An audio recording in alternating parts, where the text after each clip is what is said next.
Hello students, welcome back to Gokul coaching centre. आज मैं bio के क्वेश्चंस परिवहन चैप्टर के कंटिन्यू करेंगे।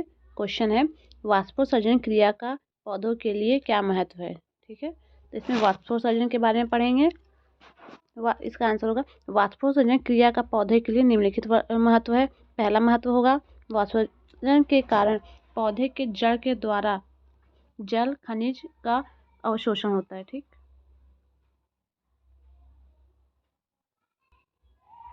पौधों के जड़ के द्वारा जल तथा खनिज लवण का अवशोषण होता है। ठीक है, जड़ों से जल और खनिज लवणों का अवशोषण होता है।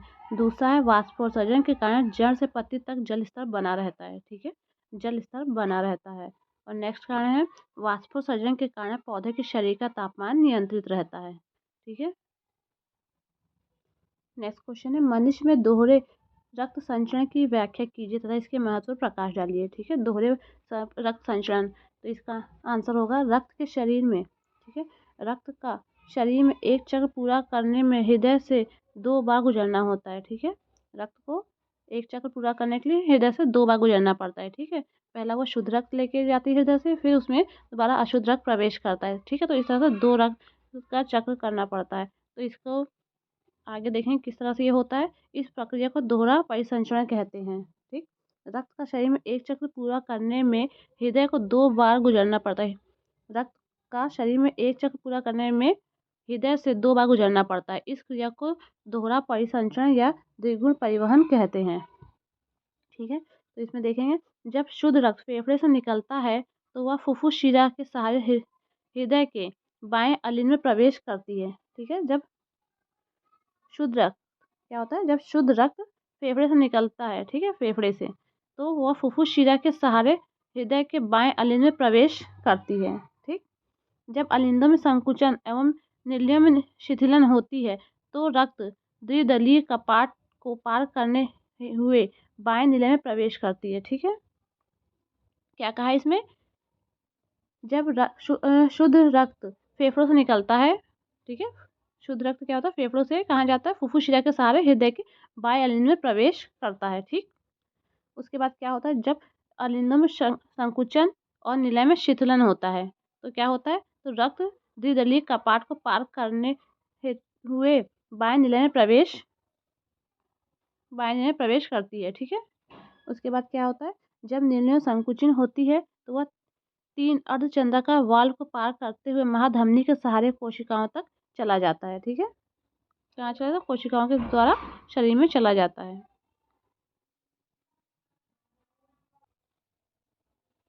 ठीक है, तो इसमें क्या था, जब शुद्ध रक्त फेफड़ों से निकलता है, शुद्ध रक्त फेफड़ों से निकलता है तो वह फुफ्फुस शिरा के सहारे हृदय के बाएं अलिंद में प्रवेश करता है। ठीक है, उसके बाद जब अलिंदों में संकुचन एवं निलय में शिथिलन होती है तो रक्त द्विदलीय कपट को पार करते हुए बाएं निलय में प्रवेश करती है। ठीक है, अलिंद से क्या होता है, निलय में प्रवेश करती है। जब निलय में संकुचन होता है तो वह क्या करती है, वह 3 अर्धचंद्राकार वॉल को पार करते हुए महाधमनी के सहारे कोशिकाओं तक चली जाती है। ठीक है, फिर कोशिका में जाने के बाद ऑक्सीजन को छोड़कर CO2 ग्रहण कर लेती है। ठीक है, जब कोशिकाओं में चला जाता है शुद्ध रक्त तो उसके बाद क्या होता है, कोशिकाओं में जाने के बाद ऑक्सीजन को छोड़कर CO2 ग्रहण कर लेती है। ठीक है, उसके बाद जिसके कारण रक्त अशुद्ध हो जाता है। यह अशुद्ध रक्त महाशिरा के सहारे हृदय के दाएं अलिंद में प्रवेश करता है। ठीक, अशुद्ध रक्त कहाँ प्रवेश करता है, महाशिरा के दाएं अलिंद में प्रवेश करता है। ठीक है, महाशिरा के सहारे कहाँ पे प्रवेश करता है, दाएं अलिंद में प्रवेश करता है। जब अलिंदों का संकुचन होता है तो क्या होता है, त्रिदलीय कपाट को पार करते हुए दाएं निलय में प्रवेश करती है। ठीक है, त्रिदलीय कपाट को पार करते हुए दाएं निलय में प्रवेश करती है। जब निलय में संकुचन होता है तो वह 3 अर्धचंद्राकार वाल्व को पार करते हुए फुफ्फुस धमनी के सहारे विभिन्न फेफड़े कोशिकाओं तक पहुंच जाती है। ठीक है, निलय से वो कहाँ जाती है, फुफ्फुस धमनी के सहारे फेफड़ों तक पहुंच जाती है। इस प्रकार रक्त को फेफड़ों से तथा फेफड़ों तक जाने में हृदय को 2 बार गुजरना पड़ता है। ठीक है, इस प्रकार रक्त को फेफड़ों से फेफड़ों तक जाने में हृदय से 2 बार गुजरना पड़ता है। इस प्रक्रिया को ही क्या कहते हैं, दोहरा परिसंचरण कहते हैं। ठीक है, पहले क्या होता है कि फुफ्फुस शिरा के सहारे हृदय के बाएं अलिंद में, फिर उसके बाद बाएं निलय में, फिर बाएं निलय से क्या होता है, पूरी बॉडी में चला जाता है रक्त। उसके बाद फिर वो क्या होता है, वहाँ से CO2 लेके वो कहाँ जाता है, दाएं निलय में, फिर दाएं निलय से दाएं निलय में, फिर दाएं निलय से फिर फेफड़े में चला जाता है। तो ये हृदय में कितनी बार, 2 बार ही जाता है रक्त, एक बार शुद्ध और एक बार अशुद्ध। इसी को ही दोहरा परिसंचरण कहते हैं। ठीक, इसके बाद देखते हैं वाष्पोत्सर्जन क्रिया का पौधों के लिए क्या महत्व है। ठीक है, वाष्पोत्सर्जन क्रिया का पौधों के लिए क्या महत्व है। तो पौधों के लिए निम्न महत्व है। पहला क्या महत्व है, ये पौधों के कारण, यह वाष्पोत्सर्जन के पौधों के जड़ों द्वारा जल तथा खनिज का अवशोषण करता है। दूसरा है जड़ और पत्ती द्वारा जल का स्तर बना रहता है। और उसके बाद नेक्स्ट है ये शरीर, पौधे के शरीर का तापमान नियंत्रित करता है। ठीक है, अब कुछ हम लोग ऑब्जेक्टिव क्वेश्चन इसी के आगे देख लेंगे। ऑब्जेक्टिव क्वेश्चन है, कुछ सब्जेक्टिव टाइप क्वेश्चन देखेंगे। ठीक है, तो पहला है मानव हृदय कितने कोष्ठों में विभक्त है। तो इसका आंसर होगा 4 कोष्ठों में विभक्त है। ठीक है, मानव हृदय 4 कोष्ठकों में विभक्त है, 2 अलिंद 2 निलय। ठीक, उसके डेंगू रोगी में रक्त के किस घटक की कमी हो जाती है। तो डेंगू रोगी में किसकी, प्लेटलेट्स की कमी होती है। ठीक है, जब किसी को डेंगू होता है तो किस चीज़ की कमी होती है, प्लेटलेट्स की कमी हो जाती है। नेक्स्ट क्वेश्चन है पौधों में गैस का विनिमय किसके द्वारा होता है। ठीक है, तो पौधों में गैस का विनिमय पत्ती के रंध्रों द्वारा होता है। ठीक, पौधों में गैसों का विनिमय पत्ती में पाए जाने वाले रंध्रों द्वारा होता है। नेक्स्ट क्वेश्चन है रक्तचाप की माप किस उपकरण द्वारा की जाती है। ठीक है, तो इसका आंसर होगा रक्तचाप की माप किससे की जाती है। तो रक्तचाप की माप स्पेगोमीटर से की जाती है। ठीक है, रक्तचाप की माप किस उपकरण से की जाती है, रक्तचाप की माप स्पेगमोमीटर से की जाती है। ठीक है, नेक्स्ट क्वेश्चन है पौधों में जल परिवहन किस ऊतक द्वारा होता है। ठीक है, पौधों में जल परिवहन जाइलम द्वारा होता है। ठीक है, जल किसके द्वारा होगा, जाइलम के द्वारा होगा। और खनिज का परिवहन फ्लोएम द्वारा होगा। ठीक है, नेक्स्ट क्वेश्चन है रक्त किस तरह का ऊतक है। रक्त तरल संयोजी ऊतक है। ठीक है, रक्त किस तरह का होता है, तरल संयोजी ऊतक है। नेक्स्ट क्वेश्चन है रक्त के जमने का क्या कारण है। रक्त के जमने का कारण क्या है, प्लेट। ठीक है, रक्त के जमने का क्या कारण है, तो इसका कारण, रक्त जमने का मुख्य कारण प्लाज्मा में उपस्थित प्रोटीन फाइब्रोजिन है। ठीक है, रक्त का थक्का जमने का कारण है प्लाज्मा में उपस्थित प्रोटीन फाइब्रिजोनिन। ठीक है, ठीक है, क्वेश्चन है रक्त जमने का क्या कारण, तो रक्त में जमने का कारण है प्लाज्मा में उपस्थित फाइब्रिनोजिन। ठीक है, नेक्स्ट क्वेश्चन है मानव वहन तंत्र के घटक कौन से। मानव वहन तंत्र के कौन कौन से घटक है। पहला है रुधिर यानी रक्त, दूसरा हृदय और तीसरा रक्तवाहिनियाँ। ठीक, 3 है रुधिर, हृदय और रक्तवाहिनियाँ। नेक्स्ट क्वेश्चन है लसिका क्या है। ठीक, लसिका क्या है इसके बारे में देखेंगे। यह एक गाढ़ा तरल पदार्थ होता है जिसका रंग प्लाज्मा के जैसा हल्का पीला होता है। इसमें प्रोटीन की मात्रा कम पाई जाती है। ठीक है, यह गाढ़ा तरल पदार्थ होता है जिसका रंग प्लाज्मा जैसा हल्का पीला होता है। इसमें प्रोटीन की मात्रा कम पाई जाती है। और क्या होता है, इसमें WBC की मात्रा अधिक पाई जाती है। इसमें शिरा धमनी नहीं पाया जाता बल्कि लसिका वाहिनी पाई जाती है। ठीक है, इसमें धमनी और शिरा नहीं पाया जाता बल्कि लसिका वाहिनियाँ पाई जाती हैं। ठीक है, इसके नेक्स्ट देखेंगे लसिका क्या है। लसिका के का कार्य है घाव को भरना। ठीक है, ऊतक की कोशिकाओं को नम करना। और तीसरा कारण है पोषक तत्व एवं हार्मोन का वाहक होना। ठीक, उसके बाद नेक्स्ट क्वेश्चन है वाष्पोत्सर्जन एवं स्थानांतरण में अंतर। ठीक है, तो वाष्पोत्सर्जन और स्थानांतरण में अंतर है। तो पहले ही देखेंगे वाष्पोत्सर्जन। वाष्पोत्सर्जन में क्या है, पौधों के वायवीय भागों से जल रंध्रों द्वारा वाष्प के रूप में निष्कासन क्रिया। ठीक है, पौधों के वायवीय भाग से जल रंध्रों द्वारा, ठीक है, वाष्प के रूप में निष्कासन। ठीक है, रंध्रों द्वारा वाष्प का निष्कासन। और स्थानांतरण में क्या है, पौधों के एक भाग से दूसरे भाग में खाद्य पदार्थों जलीय घोल के आने जाने को खाद्य पदार्थों का स्थानांतरण कहते हैं। ठीक है, वाष्पोत्सर्जन क्या है, रंध्रों द्वारा वाष्प के रूप में निष्कासन जल का। और स्थानांतरण में क्या है, पौधे के एक भाग से दूसरे भाग में खाद्य पदार्थों जलीय घोल को आने जाने को खाद्य पदार्थों का स्थानांतरण कहते हैं। ठीक, इन दोनों में अंतर समझ में आ गया। पहला है कि इसमें वायु भागों से जल का रंध्रों द्वारा वाष्प के रूप में निष्कासन। और स्थानांतरण में है पौधों के एक भाग से दूसरे भाग में खाद्य पदार्थ के जलीय घोले में आने जाने को पदार्थों का स्थानांतरण कहते हैं। नेक्स्ट है रक्त के 2 कार्य। ठीक है, रक्त के 2 कार्य कौन कौन से हैं देख लेंगे। रक्त के कार्य हैं, पहला कार्य शरीर के ताप को संतुलित करना, गैसों का आदान प्रदान करना, श्वसन क्रिया के दौरान कार्बन डाइऑक्साइड गैस को फेफड़े तक पहुंचाना। ठीक है, और उसके बाद है शरीर को रोगों से सुरक्षा प्रदान करना। नेक्स्ट है फाइब्रिनोजिन एंजाइम रक्त को थक्का बनाता है। ठीक है, रक्त के कार्य हो गया, पहला शरीर के ताप को संतुलित करता है, दूसरा गैसों का आदान प्रदान करता है। श्वसन क्रिया के दौरान कार्बन डाइऑक्साइड गैस को फेफड़ों तक पहुंचाता है। फिर चौथा शरीर को रोगों से मुक्त करता है। और लास्ट है फाइब्रिनोजिन एंजाइम रक्त को थक्का जमाने में मदद करता है। ठीक, उसके बाद नेक्स्ट क्वेश्चन है मानव में परिवहन तंत्र के घटक कौन कौन से हैं। ठीक है, अभी देखा था हमने मानव परिवहन तंत्र के घटक कौन कौन से हैं। तो पहला है हृदय, ठीक है, रुधिर वाहिनियाँ यानी धमनियाँ, शिरा एवं रुधिर केशिकाएं। और तीसरा है लसिका तंत्र। ठीक, अब देखेंगे परिवहन तंत्र के घटक के कार्य, इनके क्या क्या कार्य हैं। पहला है हृदय। हृदय में क्या होता है? हृदय पेशियों द्वारा निर्मित संकुचनशील संरचना है। संकुचनशील रचना है। ठीक है, हृदय क्या है? पेशियों द्वारा निर्मित संकुचनशील संरचना है। ठीक है, जो पूरे शरीर में रुधिर को पंप करने और वापस प्राप्त करने का काम करता है। ठीक है, जो क्या करता है? पूरे शरीर में रुधिर को पंप करने तथा वापस प्राप्त करने का काम करता है।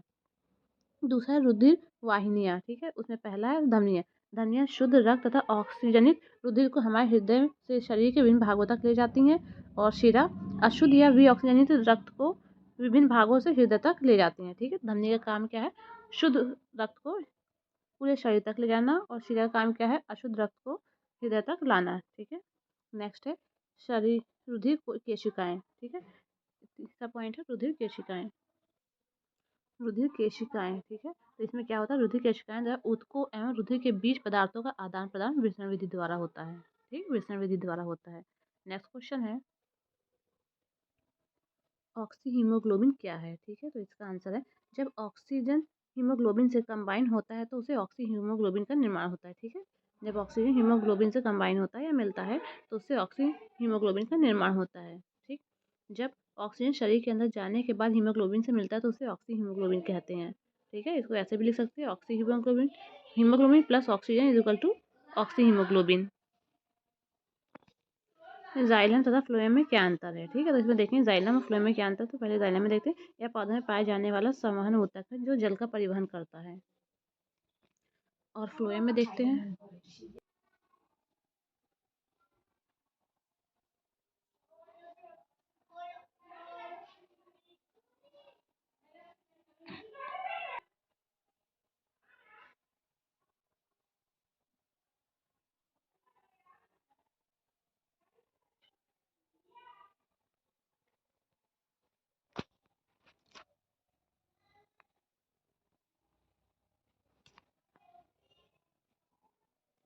पादप में जल और खनिज लवण का वहन कैसे होता है।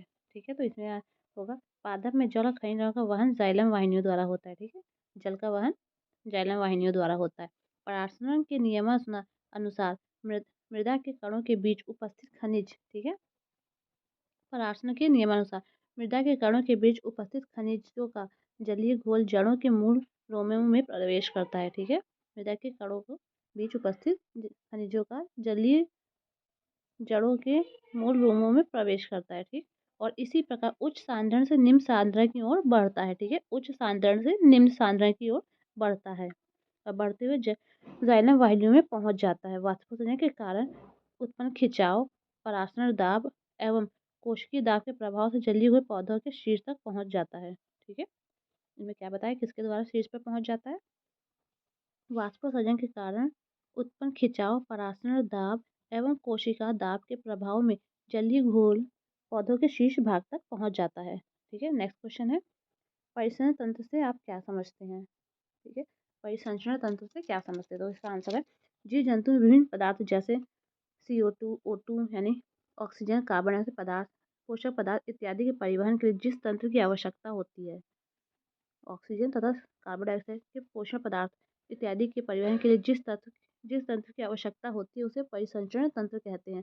रक्त परिसंचरण की खोज विलियम हार्वे ने 1928 में की थी। ठीक है, रक्त परिसंचरण की खोज विलियम हार्वे ने 1628 ईस्वी में की थी। नेक्स्ट क्वेश्चन है पौधों में गैसों का आदान प्रदान कैसे होता है। पौधों में गैसों का आदान प्रदान कैसे होता है, तो इसका आंसर होगा पौधों में गैसों का आदान प्रदान शरीर की सतह द्वारा विसरण क्रिया द्वारा होता है। ठीक है, पौधों में गैसों का आदान प्रदान शरीर की सतह द्वारा विसरण क्रिया द्वारा होता है। नेक्स्ट उसके बाद है पौधों की जड़ों से निकले मूल रोम जो एपिडर्मल कोशिकाओं में विकसित होती है मिट्टी के कणों के बीच फैली रहती है। ठीक है, पौधों की जड़ों से निकलने वाले मूल रोम जो एपिडर्मल कोशिकाओं से विकसित होती है, मिट्टी के कणों के बीच फैली रहती है। इन्हीं मूल रोमों से जड़ ऑक्सीजन ग्रहण और कार्बन डाइऑक्साइड छोड़ते हैं। ठीक है, इन्हीं मूल रोमों से जड़ क्या करते हैं, ऑक्सीजन ग्रहण करते हैं और कार्बन डाइऑक्साइड छोड़ते हैं। नेक्स्ट क्वेश्चन है, रक्त एवं लसिका में अंतर बताना है। ठीक है, तो रक्त और लसिका में क्या अंतर है? रक्त का रंग लाल होता है, लसिका का रंग हल्का पीला होता है। उसके बाद इसमें कणिका पाया जाता है, रक्त में कणिका पाया जाता है, जबकि लसिका में कणिका नहीं पाया जाता है। हीमोग्लोबिन, रक्त में हीमोग्लोबिन पाया जाता है, इसमें हीमोग्लोबिन नहीं पाया जाता है। रक्त में क्या होता है, प्रोटीन, सभी प्रकार के प्रोटीन पाए जाते हैं, लेकिन लसिका में क्या होता है, फाइब्रोन एंजाइम नहीं पाया जाता है। ठीक है, लसिका में क्या नहीं पाया जाता है, फाइब्रोनोजेन एंजाइम नहीं पाया जाता है। उसके बाद है, रक्त दोहरा परिसंचरण होता है और इसमें एक दिशा में बहाव होता है, लसिका का एक दिशा में बहाव होता है। नेक्स्ट क्वेश्चन है, रक्त का द्विगुण परिवहन क्या है? ठीक है, तो इसका आंसर होगा, रक्त का शरीर में एक चक्र पूरे होने में हृदय को 2 बार गुजरना पड़ता है। ठीक है, रक्त का शरीर में एक चक्र पूरा करने में हृदय से 2 बार गुजरना पड़ता है। इस प्रक्रिया को दोहरा परिसंचरण या द्विगुण परिवहन कहते हैं। ठीक, नेक्स्ट क्वेश्चन है, रक्त के जमने में पट्टी कणिकाओं की क्या भूमिका है? यानी कि रक्त जमने में पट्टी कणिकाओं की क्या भूमिका है? तो इसके बारे में देखेंगे, ये बिम्बाणु या थ्रोम्बोसाइट भी कहलाते हैं। ठीक है, ये बिम्बाणु या थ्रोम्बोसाइट भी कहलाते हैं। ये रक्त के थक्का बनने में सहायक होते हैं। ठीक है, ये रक्त के थक्का बनने में सहायक होते हैं। इसकी संख्या 2 लाख होती है। इसका जीवन काल 7 दिन का होता है। ठीक है, पट्टी कणिका कई प्रकार के पदार्थ साबित करता है, जिसमें अधिकांश रक्त का थक्का जमाने में सहायक होता है। और चोट के स्थान पर रक्तस्राव होने पर पट्टी कणिका तुरंत उस स्थान पर रक्त थक्का बना देती है, जिससे रक्तस्राव रुक जाता है। ठीक है, और व्यक्ति की जान बच जाती है। अतः रक्त जमने में पट्टी कणिकाओं की विशेष भूमिका रहती है। ठीक है, ये बिम्बाणुओं या थ्रोम्बोसाइट भी कहलाते हैं। ठीक, बिम्बाणु या थ्रोम्बोसाइट या प्लेटलेट्स भी कहलाते हैं। ठीक है, ये रक्त थक्का जमाने में मदद करते हैं। इनकी संख्या 2 लाख होती है। इनका जीवनकाल 7 दिन का होता है और ये विभिन्न प्रकार के पदार्थ स्थापित करते हैं, जो रक्त का थक्का जमाने में मदद करते हैं। चोट के स्थान पर स्त्राव को चोट के स्थान पर रक्तस्राव को रोकने में सहायता करते हैं। ठीक है, नेक्स्ट क्वेश्चन है, धमनी एवं शिरा। इसके बारे में हम लोग नेक्स्ट वीडियो में पढ़ेंगे। तब तक आप लोग चैनल को लाइक, शेयर एंड सब्सक्राइब करते रहिए।